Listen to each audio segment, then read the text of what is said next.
Mr. Vice President, Mr. Speaker, members of Congress, representatives of the American people across all states, territories, cities, and communities.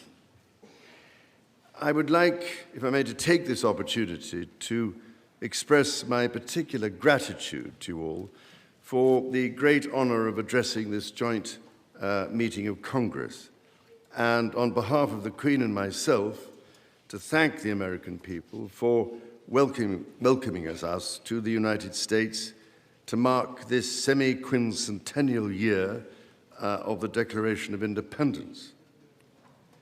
And for all of that time,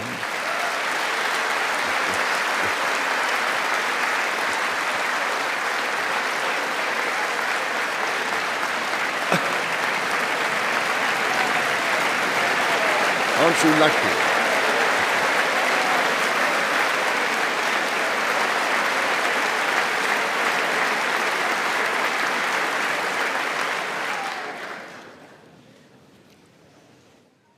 And for all of that time, our destinies as nations have been interlinked.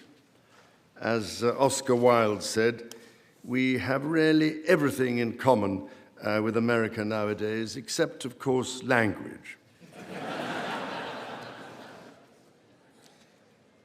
So, ladies and gentlemen, we meet in times of great uncertainty, in times of conflict from Europe to the Middle East, which pose immense challenges for the international community and whose impact is felt in communities the length and breadth of our own countries. We meet, too, in the aftermath of the incident not far from this great building that sought to harm the leadership of your nation and to foment wider fear and discord. Let me say with unshakable resolve, such acts of violence will never succeed.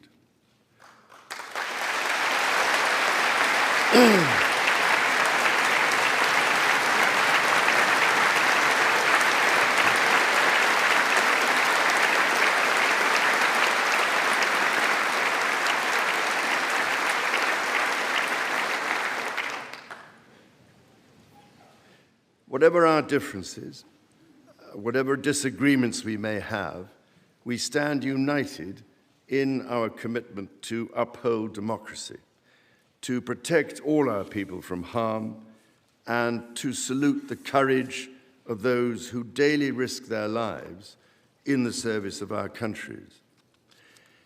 Standing here today, it is hard not to feel the weight of history on my shoulder, because the modern relationship between our two nations and our own peoples spans not merely 250 years, but over 4 centuries. It is extraordinary to think that I am the 19th in our line of sovereigns to study with daily attention the affairs of America. So I come here today with the highest respect for the United States Congress, this citadel of democracy created to represent the voice of all American people to advance sacred rights and freedoms. Speaking in this renowned chamber of debate and deliberation, I cannot help but think of my late mother, Queen Elizabeth, who in 1991 was also afforded this signal honor and similarly spoke under the watchful eye of the Statue of Freedom above us. Today, I am here on this great occasion in the life of our nations to express the highest regard and friendship of the British people to the people of the United States. Now, as you may know, when I address my own Parliament at Westminster, we still follow an age-old tradition and take a Member of Parliament hostage, holding him or her at Buckingham Palace until I am safely returned. These days, we look after our guests rather well, to the point that they often do not want to leave. I don't know, Mr. Speaker, if there were any volunteers for that role here today. As I look back across the centuries, Mr. Speaker, there emerge certain patterns, certain self-evident truths from which we can learn and draw mutual strength. With the spirit of 1776 in our minds, we can perhaps agree that we do not always agree, at least in the first instance. Indeed, the very principle on which your Congress was founded, no taxation without representation, was at once a fundamental disagreement between us, and at the same time a shared democratic value which you inherited from us. Ours is a partnership born out of dispute, but no less strong for it. So perhaps in this example, we can discern that our nations are in fact instinctively like-minded, a product of the common democratic, legal, and social traditions in which our governance is rooted to this day. Drawing on these values and traditions, time and again, our two countries have always found ways to come together. And by Jove, Mr. Speaker, when we have found that way to agree, what great change is brought about, not just for the benefit of our peoples, but of all peoples. This, I believe, is the special ingredient in our relationship. As President Trump himself observed during his state visit to Britain last autumn, the bond of kinship and identity between America and the United Kingdom is priceless and eternal. It is irreplaceable and unbreakable.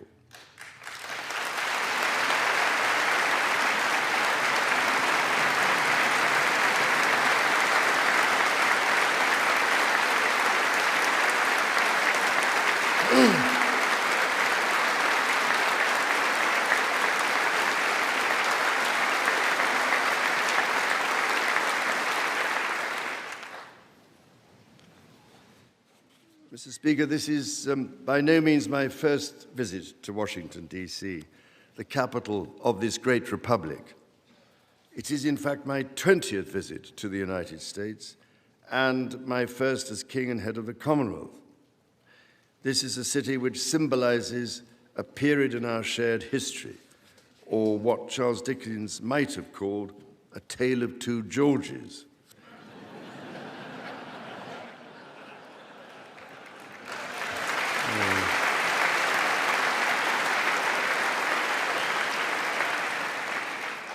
The first president, George Washington, and my 5 times great-grandfather, King George III. King George, as you know, never set foot in America, and please rest assured, ladies and gentlemen, I am not here as part of some cunning rearguard action.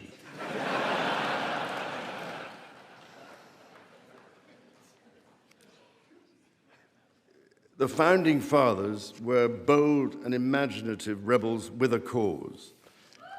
250 years ago, or as we say in the United Kingdom, just the other day,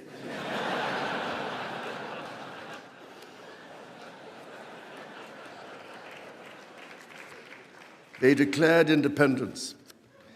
By balancing contending forces and drawing strength in diversity, they united 13 disparate colonies to forge a nation on the revolutionary idea of life, liberty, and the pursuit of happiness. They carried with them and carried forward the great inheritance of the British Enlightenment, as well as the ideals which had an even deeper history in English common law and Magna Carta.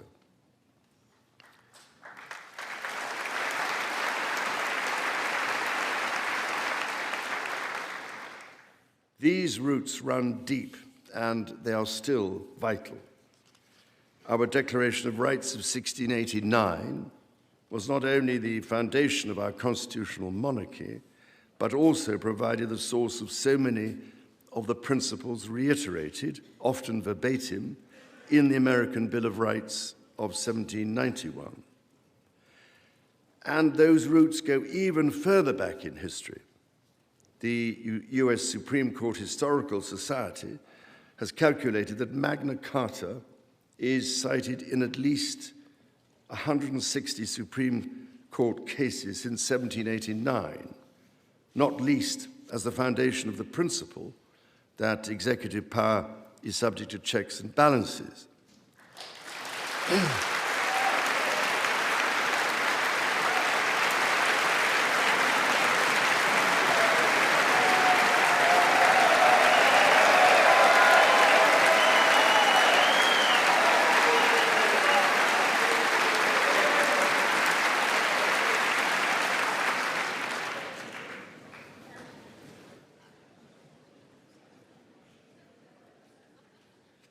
This is the reason why there stands a stone by the River Thames at Runnymede, where Magna Carta was signed in the year 1215. This stone records that an acre of that ancient and historic site was given to the United States of America by the people of the United Kingdom to symbolize our shared resolve in support of liberty and in memory of President John F. Kennedy. Distinguished members of the 119th Congress, it is here in these very halls that this spirit of liberty and the promise of America's founders is present in every session and every vote cast, not by the will of one, but by the deliberation of many, representing the living mosaic of the United States. In both of our countries, it is the very fact of our vibrant, diverse, and free societies that gives us our collective strength, including to support victims of some of the ills that so tragically exist in both our societies today. And, Mr. Speaker, for many here, and for myself, the Christian faith is a firm anchor and daily inspiration that guides us, not only personally,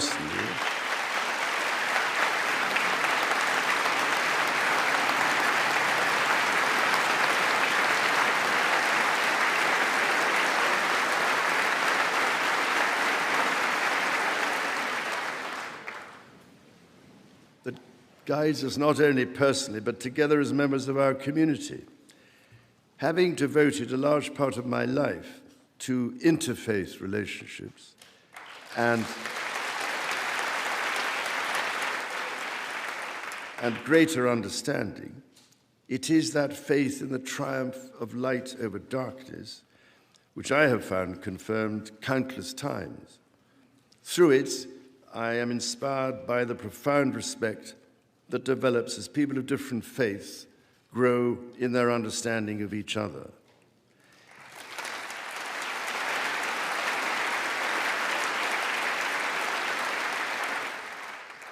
It is why, it is my hope, my prayer, that in these turbulent times, working together and with our international partners, we can stem the beating of plowshares into swords.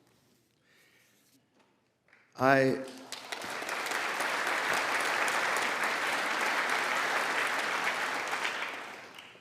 am mindful that we are still in the season of Easter, the season that most strengthens my hope. It is why I believe with all my heart that the essence of our two nations is a generosity of spirit and a duty to foster compassion, to promote peace, to deepen mutual understanding, and to value all people of all faiths and of none.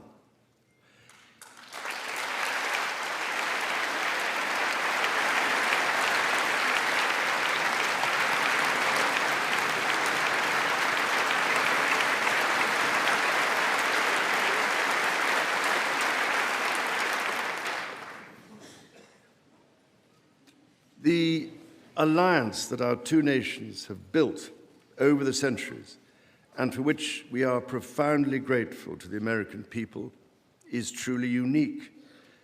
And that alliance is part of what Henry Kissinger described as Kennedy's soaring vision of an Atlantic partnership based on twin pillars, Europe and America. That partnership, I believe, Mr. Speaker, is more important today than it has ever been.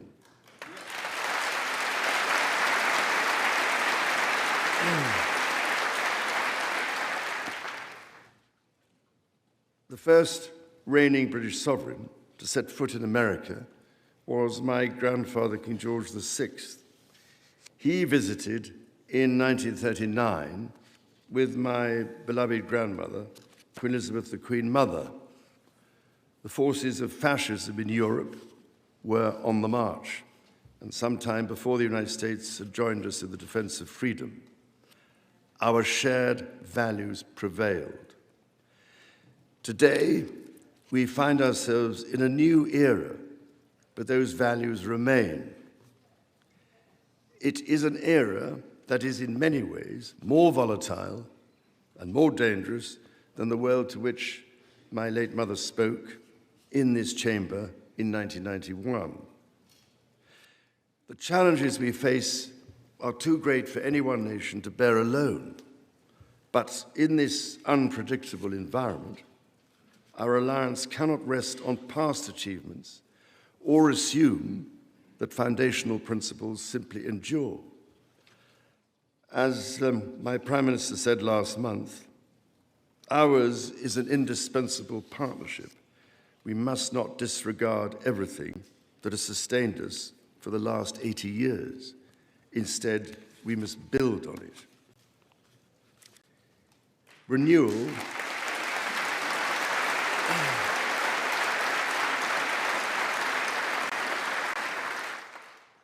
Renewal today starts with security.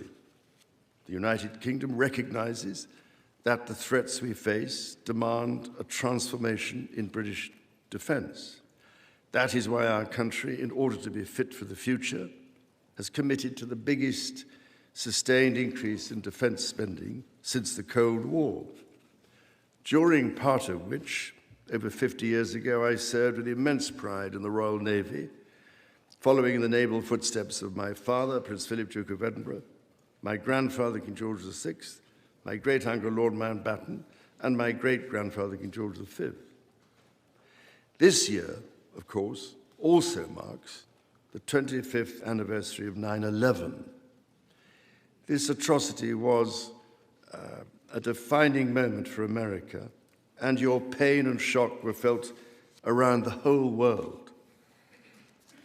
During my visit to New York, my wife and I will again pay our respects to the victims, the families, and the bravery shown in the face of terrible loss. We stood with you then, and we stand with you now in solemn remembrance of a day that shall never be forgotten.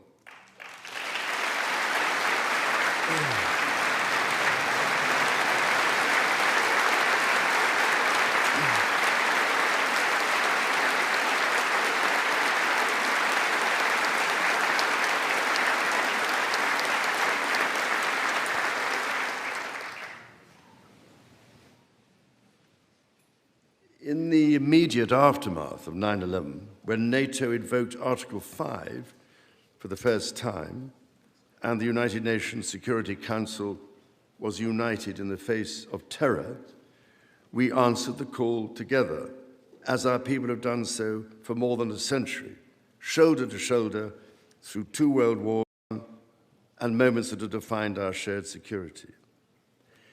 Today, Mr. Speaker, that same unyielding resolve is needed for the defense of Ukraine and her most courageous people.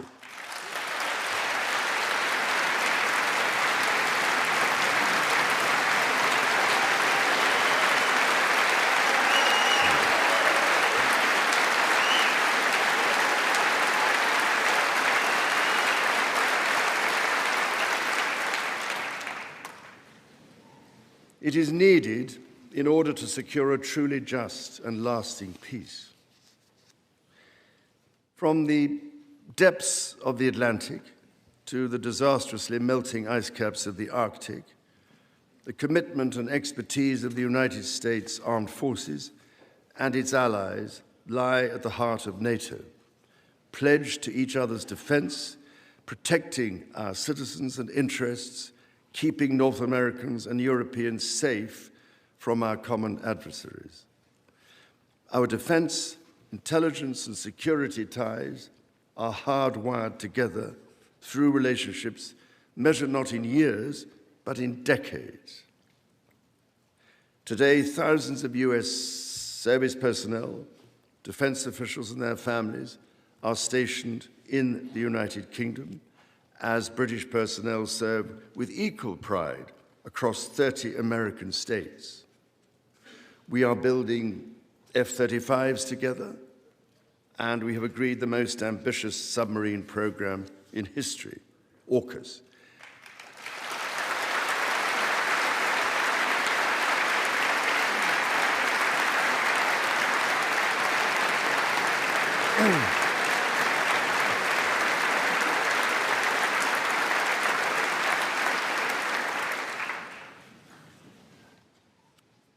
And we are doing it in partnership with Australia, a country of which I'm also immensely proud to serve as sovereign.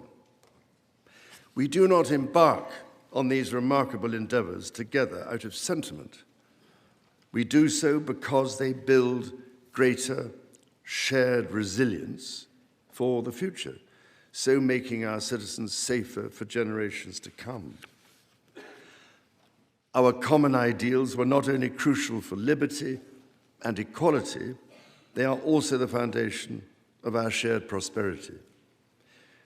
The rule of law, the certainty of stable and accessible rules, an independent judiciary resolving disputes and delivering impartial justice.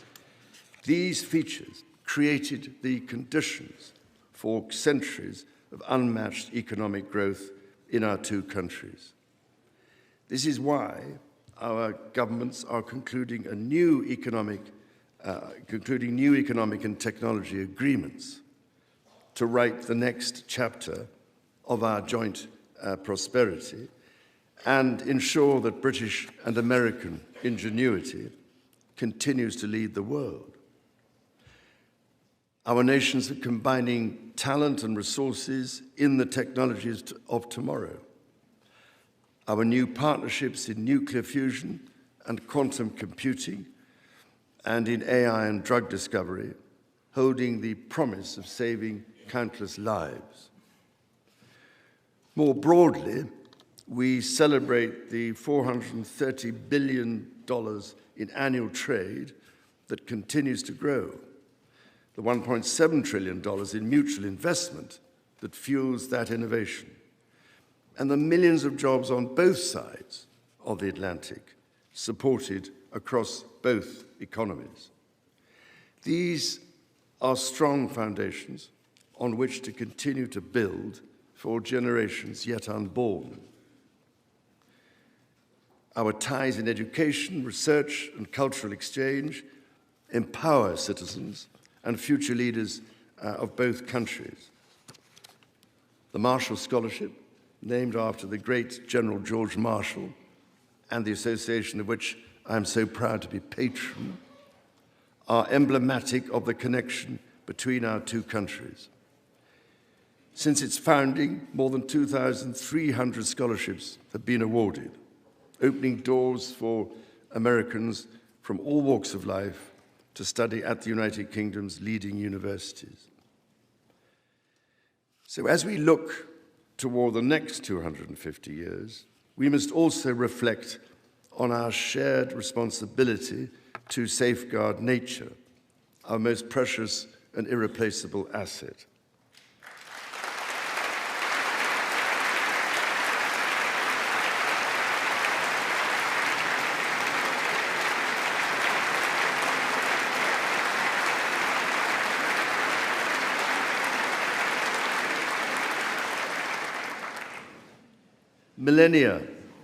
Millennia before our nations existed, before any border drawn, the mountains of Scotland and Appalachia were one, a single continuous range forged in the ancient collision of continents. The natural wonders of the United States of America are indeed a unique asset, and generations of Americans have risen to this calling. Indigenous, political, and civic leaders, people in rural communities and cities alike, have all helped to protect and nurture what President Theodore Roosevelt called the glorious heritage of this land's extraordinary natural splendor, on which so much of its prosperity has always depended. Yet, even as we celebrate the beauty that surrounds us, our generation must decide how to address the collapse of critical natural systems, which threatens far more than the harmony and essential diversity of nature. We ignore at our peril the fact that these natural systems, in other words, nature's own economy, provide the foundation for our prosperity and our national security.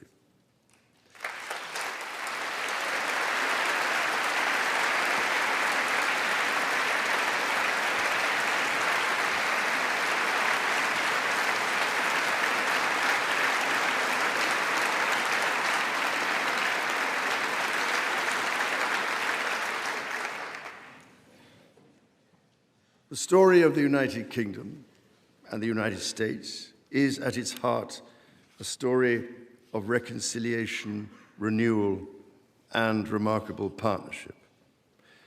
From the bitter divisions of 250 years ago, we forged a friendship that has grown into one of the most consequential alliances in human history.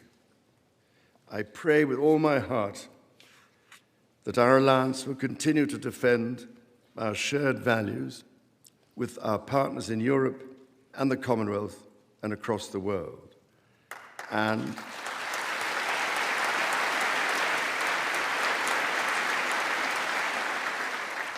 that we ignore the clarion calls to become ever more inward-looking. Mr. Speaker, Mr. Vice President, distinguished ladies and gentlemen, America's words carry weight and meaning, as they have since independence. The actions of this great nation matter even more. President Lincoln understood this so well with his reflection in the magisterial Gettysburg Address, that the world may little note what we say, but will never forget what we do. And so to the United States of America, on your 250th birthday, let our two countries rededicate ourselves to each other in the selfless service of our peoples and of all the peoples of the world. God bless the United States, and God bless the United Kingdom.